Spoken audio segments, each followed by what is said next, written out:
Welcome to the Eye on Annapolis Local Business Spotlight. There are thousands of locally owned businesses in the area, some small and some large. Some you may know and others you don't. But one thing they all have in common is a great story, and we want to share it with you. Join us every Saturday as we talk to the founders, the owners, and the managers of local businesses you have come to know and love, and those you will come to know and love. Now here's your host, John Frenay, with this week's Local Business Spotlight. All right, appropriately enough, we are here at Pitt Memorial Rec Center outside with Jeremiah Batucan. Did I get that right? Yeah, Batucan, very close. Okay. You know, it's tough. I've got an unusual name. I get it all screwed up with Frenay, and so you learn to live with it. But you are the founder and the brainchild behind Peake Social, and that's Peake with an E on the end of it, right? Yeah, co-founder. So Megan Bell and myself started this in 2019, and as you said, we play right here at Trucks and Park, so appreciate you having us out to talk about it. Well, we've known each other peripherally for about 10 years. I mean, you were a bartender back at Middleton's way back when, and I remember before when I was young and stay up like past 10 o'clock at night, you would be there with the piano bar upstairs and everything else. And, throughout the years, I know we've crossed paths every now and then, but Peake Social has now, it's stirring up the mud in Annapolis, which is really kind of cool when you kind of see it all there. But it all started out as Annapolis Social League, which is sort of like a throwback, I think, anyhow, to the old AOL chat. Yeah. It's like, hey, ASL. Yeah. Age, sex, and location. I don't know whether you're old enough to remember that. We were. So we did think about that. And, the idea is to be social and meet people. And that was one thing before you met someone, at least back in the day, was you wanted to kind of know, are they in a similar demographic and age as you? So it played into it. ASL also means American Sign Language. So when we had the big shirt that had ASL across, I had some people come up to me and sign. And I said, actually, it's a shirt that means Annapolis Social League. And one guy was like, oh, my daughter's, partially deaf, so I learned. So that's one of the reasons why we changed the name. And but you're right. When we met at Middleton, it was funny. I got started playing kickball and met a lot of the other bars because of playing in social sports here in Annapolis. And I wasn't even old enough to play. I used my brother's ID to be 21 and over at the time, or 22 and over, to play in one of the leagues here. And I did that thanks to Abby Deal, if you know her from Deal Produce, invited me to play with her and Stacey Gardner, and got to meet Mike Rowe and all these guys at Dock Street, and just had an awesome new set of friends that I didn't ever have before. That's you've just thrown that whole Annapolis thing on its thing. Most kids get fake IDs to go into the bars. Yeah. You're getting a fake ID to get out of the bar to go play in the kickball league. Yeah, and it was a blast. And as we were talking about before we hit record on this, I lived in New York City, and I saw so many sports, and they had every type of league you could possibly want. Down to arcade leagues that you can go in and show up, and it's easier when there's 8 million people. But at the same time, there was that sense of community. And when I came back in 2015, there was a couple of leagues running, but we kind of saw an opportunity to create something bigger that connected three things, community events, or really community engagement, sports leagues, and social events. And it's gone really well so far. Well, it really has. Well, you also won a pitch contest, and I can't remember the name of the program, but at Anne Arundel Community College. And that was a $10,000 worth of seed money and I think it was Annapolis Social League at that time, wasn't it? It was, yeah. And I can't give enough credit to AACC. Started my college career there before I transferred to Maryland, and what they built there in terms of supporting young entrepreneurs. They have something called ESI, Entrepreneur Studies Institute, and it's a business pitch competition. And my first time I did it, I lost horribly with another buddy, and they told us to go read a book and try again. So I came back 2 years later, and we were one of the top placing teams that year, and it was a blast. I recommend if you want to start a business, at least look into them. All you have to do is register for a credit or a non-credit class, and you got a chance to get some seed money to start. Well, I'll tell you, I know that program has, and I think in the year that you won, you had Chow was in there. And Jordan's great. And Jordan now has, food trucks. He's expanding and everything else. And with all these seed monies and these pitch things, it's hit or miss, whether it works or it doesn't. They also have one that is upcoming in the year after you, but Unrooted Beer Garden. Yeah. Which is the gentleman that's running it is looking to open up pretty much like the first, gay bar in Annapolis, which is fantastic. Yeah, we met actually the same year I competed That year, I think it might have been his first or second time there, but he was, great, a lot of energy, but it was during COVID. So I went back this past year when we could do it in person. I was more just a viewer, if you will. Mm-hmm. And he came in, had this amazing... he was all dressed up, and he had the outfit was awesome. The delivery, it was on point. So I know he's actually working with MC3, which is really cool to see. Right. And, I think right now he's looking at more like the pop-up beer gardens. As you know, it's so hard to find real estate in Annapolis that's affordable, that kind of supports an idea like that. I mean, everybody I talk to says, we just want to tear it down and build condos. I'm like, well, that's super boring. How about a place to hang out? It really is. And I know that he did at the Pride Festival, he had a pop-up as well. Oh, that's awesome. So that was really kind of neat. But let's talk about Peake Social, and that's PEAKE social.com. You are a recreational social athletic league group.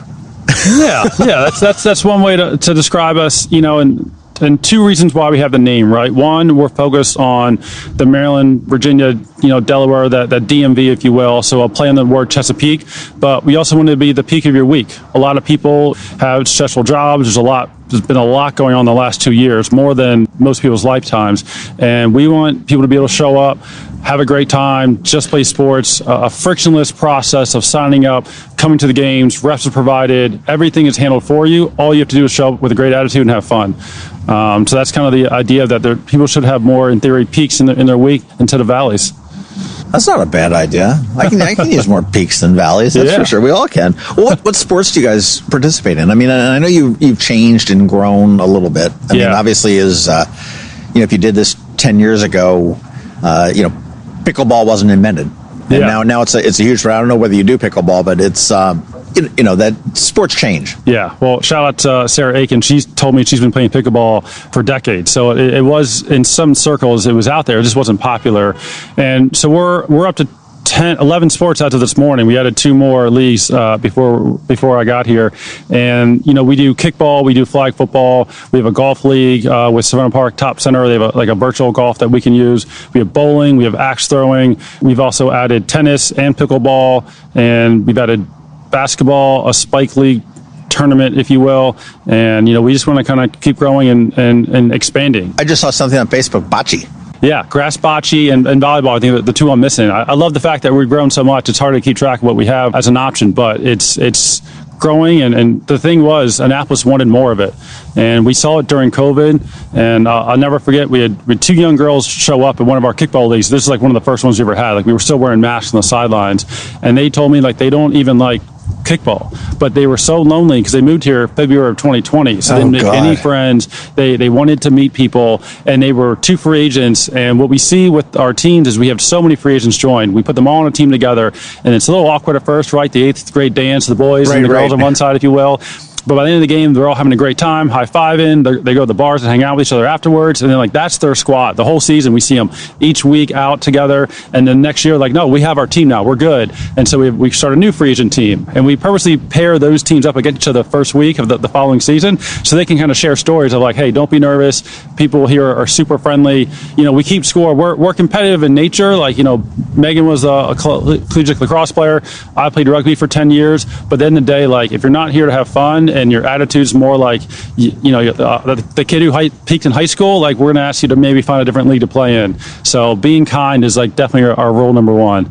Well, that's really cool. Now, what's the cost to play? What's the cost to play, or does it vary? I guess depending on. Yeah, it does vary. I mean, when we have certain bowling or axe throwing, it's a little bit more expensive because they have facilities to pay for, and there's certain taxes that Maryland charges. But we try to keep it super fair. I mean, you can play kickball for around $60-$65. Our new pickleball league's only $50 to sign up for. Is that a season, or is that for a whole season? Okay. Yep. And the great part is usually all the ref fees are covered. You don't have to show up with cash like in other leagues we played in. Right. There's no extra fees. You get a shirt, and then we've even had the ability to donate to charity. So if you win our league, we want to kind of connect playing with purpose.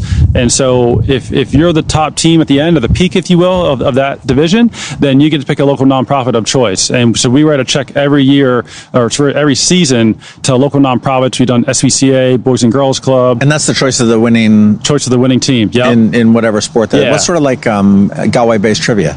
Yeah, exactly. You pay to get in, and then it's like a 50-50 at the end for the team. That's pretty cool. What's your sweet spot as far as age and participants here? Can old farts like me come? Absolutely. We welcome everyone. We are an adult league for now. We do offer some kids stuff, but 21 and over is the cutoff for most of our leagues. Our oldest players are actually in their early 60s, like in our grass bocce league you mentioned. We had a couple guys that were amazing, and they were like early 60s. We had 3 pregnant women playing that league too, because now they could go and hang out with their husbands and do a sport that wasn't, harmful or stressful on the body, and it was great to see. And 32 and a half is actually our average age. It's actually older than most people realize. Really? Okay, that is surprising. I would have figured the 25 to 30 would have been the sweet spot for the. I also find I read on Reddit a lot, the Annapolis subreddit, and they always talk about what to do in Annapolis. Yeah. New people coming in, and a lot of the advice generally, and it's probably pretty spot on, is like, well, if you're in that 20 to 25 range, you're probably going to want to think maybe DC, Baltimore, or maybe Columbia, just because of the demographics. Yeah. We've got a bunch of wealthy old white people that live on the water. So that makes sense. So it's obviously that is a need that the town has had that you guys are working real hard to fill. Oh, for sure. This whole idea started that me and Megan loved playing spike ball, and we were on our hospitality team at church on Sunday mornings. We just kind of chat like, well, let's start a spike ball league. Let's start there. What's spike ball? Oh, it's a great game. Is that dodgeball? Yeah. It's like a round net and like volleyball rules. So you get 3 hits to basically hit it into the net and the other team. So it's 2 versus 2. We actually were here till almost 11 o'clock last night playing on the field after the kickball games were over, and there was 8 of us, and it's just a great game. But the idea was that people wanted to get together, they wanted to have a great time, and what we've done, the extra step of, is just adding that community part to it. We've already been doing a lot of work with nonprofits like the Pop-Up Pantry at Tyler Heights, and we find a lot of young people move here and they don't know how to interact with this stuff. They're maybe intimidated of showing up the first time, or they just are just completely unaware of the opportunity. So we like to say, hey, here's the things going on from a community engagement standpoint, ways to volunteer. We've done stuff with Trucks and Park, where they give out free used sporting equipment to kids and families in need, and we show up for that. Our first fundraiser we ever did actually was with Nico's house with you probably remember Ben from Amsterdam. Yeah. And then the second event we ever did, we slept outside to raise awareness for the homeless, and it was 31 degrees that night. It was super cold, but we wanted to support the winter relief program that churches do to help bring in the homeless during the winter months. So it's at the heart of what we do, and sports and social events are a part of it, but they're all kind of connected. Well, you've said that after they're playing the games, they're going to the bars and stuff like that. And that's the social aspect of it, I guess. And that's is that like I say a requirement? The game's over, head to the bar. Is that an unwritten requirement? I remember my first college orientation, someone raised their hand and said, do I have to drink if I go here? It was like a fraternity sorority where they force a funnel down your throat. No, absolutely not. If you want to, enjoy a beverage, we welcome you to. Some people go out and they don't drink at all, but they just love hanging out with other people. So even though we might be in a restaurant setting, you absolutely do not have to partake in drinking it if it's not your thing or not your choice. So we welcome that. Or that stupid Valley's calling and you got to get home and do some work or something. Yeah, exactly. And that's what's kind of great. People can come out and you said get away from the valleys, and there's no screens really. And it doesn't matter the sport. We had our guy, you might know Nick from Sailor. He was in the grass bocce championship, and it's a game where he was down 10-4, and once you get to 15, it's over. And he had to storm back, and he's having a kid the next week, and he's still so excited. And you see his face, he's lit up, and I'm like, and you can my hair was standing up, kind of rooting for him, and for both teams, obviously, I'm not biased, but the history with Nick, I was like, oh man, it would be kind of cool if he did win after what happened with Sailor and having a newborn, and now his newborn, hey, I'm a champion, and he ended up coming back, winning the semis, staved off the competition in the finals, and it doesn't matter what the sport is, I just love it because you can compete, and it kind of changes the week and gets a little excitement into it. You got other sports that you're looking at that you'd like to see that personally that we actually more listen to the community. like, for me, I loved rugby, right? But, there wasn't enough appetite to do a touch rugby league. So maybe in the future we'll do that. So there's other sports we're circling around, but we kind of listen to our players and the members. If they're saying we want to play this, then we kind of launch it. Part of it's also finding fields, finding locations. City of Annapolis has been very helpful for us. Other government bodies around here, not as much. So it's more like talking to you, Anne Arundel County.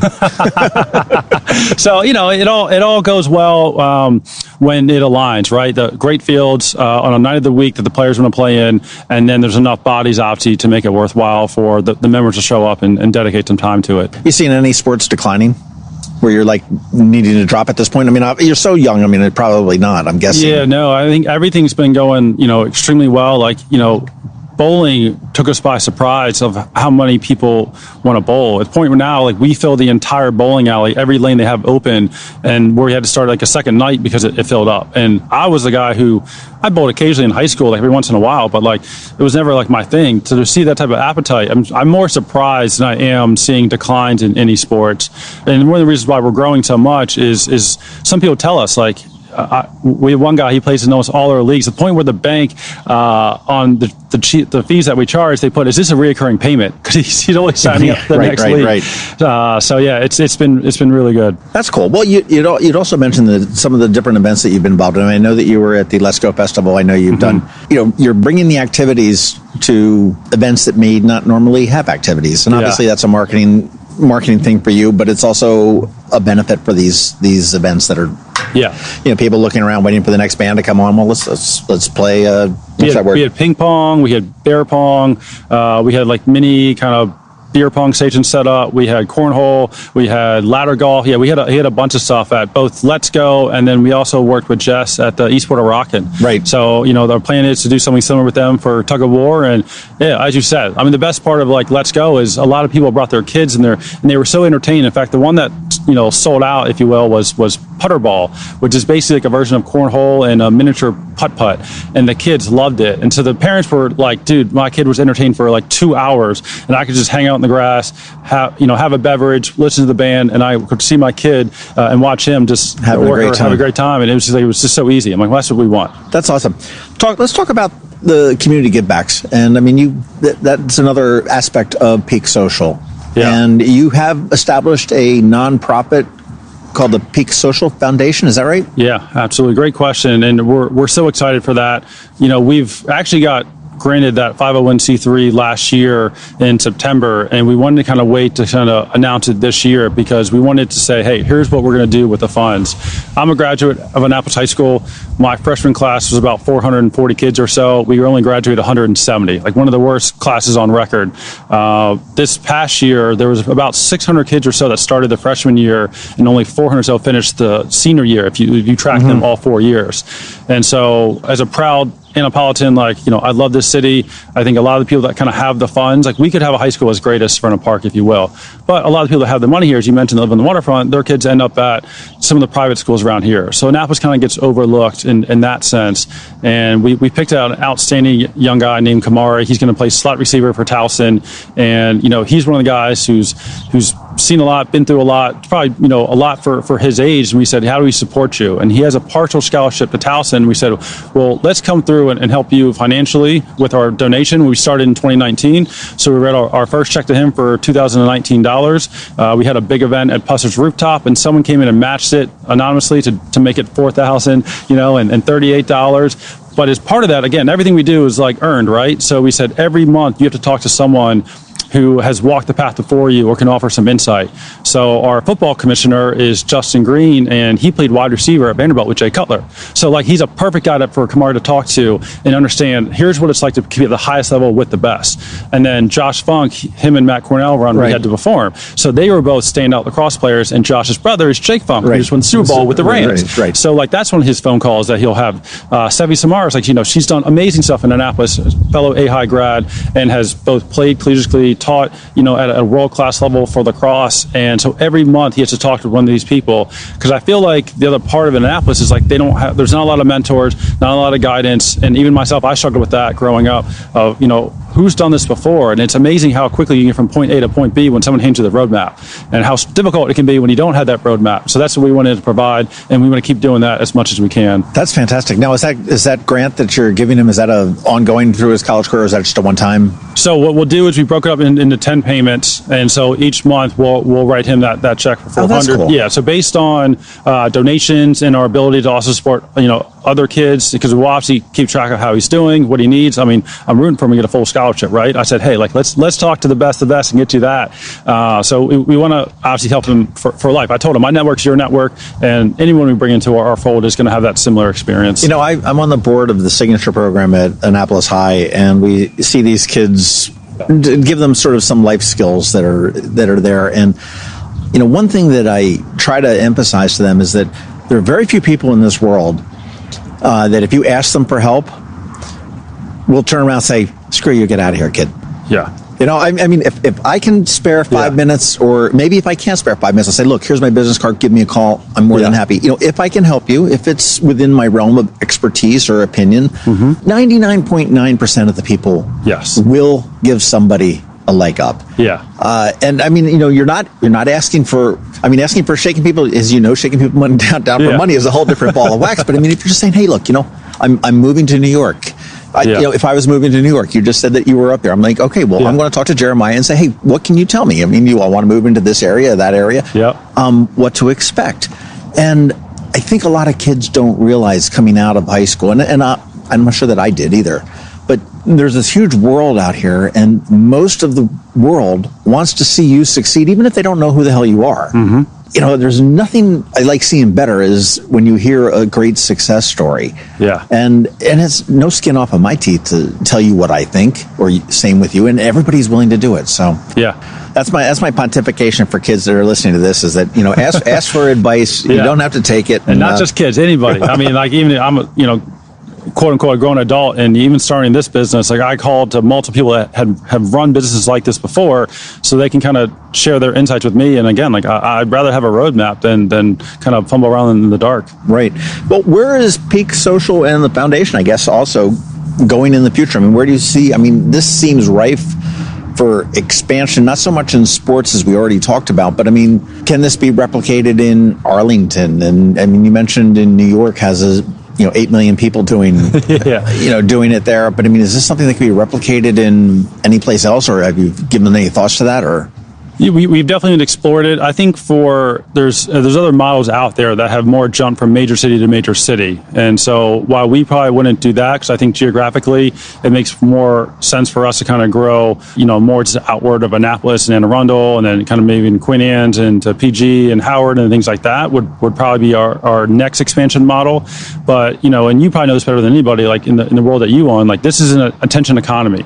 So like, when I think about how do we grow and how do we kind of bump up against maybe competitors, like, our competitor is not another sports league in a different city, like nearby or Anne Arundel or anything like that. Like, my competition is Netflix and Amazon Prime, and there's something called Roblox out there apparently. Home Depot for the honey-do list. Yeah, exactly, right? So like, people only have so many hours in a day, and so where we can really grow is the ability to say, hey, like, we're worth not watching that Tiger King or whatever that latest fad TV show is, and it's worth being out in the real life and hanging out with people and having great experiences. I feel like experiences never go bad, right? Like, I don't want to consume things because that purse or outfit that's out of style in a couple of years, but that experience you had with your friends, winning that championship game or just having an amazing time is always awesome to have as a memory in your core bank. So you're going to remember that. You're going to remember that. I mean, that'll be something to tell your kids. When I was your age, I won the. Yeah, shut up, old man. Yeah, what are you talking about? We put on a headset now and play football. We don't actually do it physically. Like, that's true. Now, is there a separate website for the foundation? Yeah, because it is two separate entities, if you will. So PeakeSocialFoundation.com is where you can check more about what we're doing with the community. There's a donation link there, which we'd be so grateful and humble. Or just stop in, send us an email and saying, hey, we love what you're doing. That's enough for us for right now. And then PeakeSocial.com is where you can sign up for more leagues and events going on. But either one, on social media, it's Peake Social or at Annapolis Social, because old meta, like, they're hard to change usernames once you get started. But right. Well, I mean, okay, and to support you, we can participate. We can jump in and sign up for a league.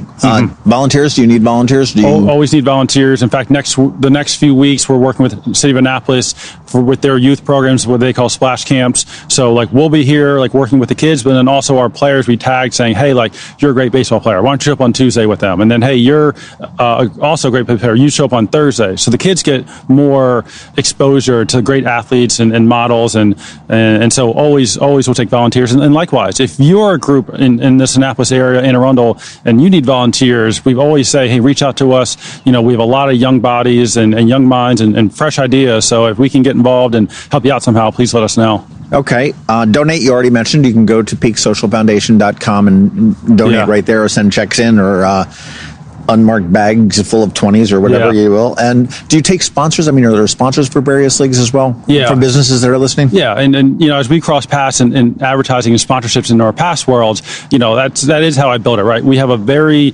I would say, qualified audience of that, 25 to 65 people with disposable incomes and with social time. And so it's I think a very lucrative market. I mentioned Rehab to Perform, we have a great partnership with Matt. They're great. And Josh. They've been growing I go with them every 2 weeks and get needling done, and they keep me on the fields, right? I'm not that young anymore, and I still play probably more than I should. And so they keep me there. I mean, like First Home and White Claw and Oasis Landscaping, these guys were some of the early adopters into helping us grow this league, and so we're so appreciative of them. But if you want to reach 2,500 players a year, over 1,400 members, this is an easy way to do it in Annapolis and get them to come to your event or be aware of your product or service. So we're always willing to work with anybody that wants to get more exposure with it. It's fantastic. It's a great organization that you've founded thanks here. John. This is, pretty far reaching. And I like that you're working with the city and some of the, we'll say the underserved youth and stuff like that to figure out how to do that. And that's all obviously sort of a hybrid between your Peake Social and Peake Social Foundation, because it's got the give back angle to it as well. And, certainly know people have been screaming for years in the city of Annapolis anyhow, is that especially right now as we're talking, school's out. Yeah. And the kids have nothing to do. Exactly. Trouble's easy to find. Very, I found plenty of that in my day. I feel lucky to be where I am. But, you said it, the underserved youth, it's a cliche, but a rising tide really does lift all ships. Especially, we should know that here in Annapolis being a sailing town. But it's how do we kind of help people, especially like underserved youth, reach their peak potential, right? Another bad pun, but we really mean it. And I saw too many kids in Annapolis that I thought could have been amazing. I mean, D1 athletes that didn't even make it to college just because of circumstances or whatever it may be. And I just really wish I could have been sitting at home on Saturday watching them on ESPN. So that's what I'm hoping for the next round of athletes coming out of that school. Jeremiah Batucan. Did I get it? Batucan. Okay. I'm going to go home and practice this. I apologize. But Peake Social, you definitely want to check it out. PEAKE social.com. And if you want to put foundation in there before the .com, that's another good site to check out. Sign up, take a look at it. Come find out where the games are if you want to. If you're too scared, find out where the games and the matches are, and just go check them out and see what it's all about before you push the sign up button. Be a good thing to do. You're all over the place, all over Annapolis. You probably see them at plenty of different events that are coming around here. But thank you so much for your time today, John. Thank you, appreciate it. We'll have you out soon too. Thanks for listening to this week's Local Business Spotlight. Please make sure to visit eyeonannapolis.net for all your local news, events, and opinion. And in case you haven't already, please subscribe to the Eye on Annapolis Daily News Brief, where we bring you all the day's local news direct to your phone, tablet, or computer in about 10 minutes. It comes to you at 6 a.m. every Monday through Friday, and you can subscribe on Apple Podcasts, Google Podcasts, or wherever you get your podcasts.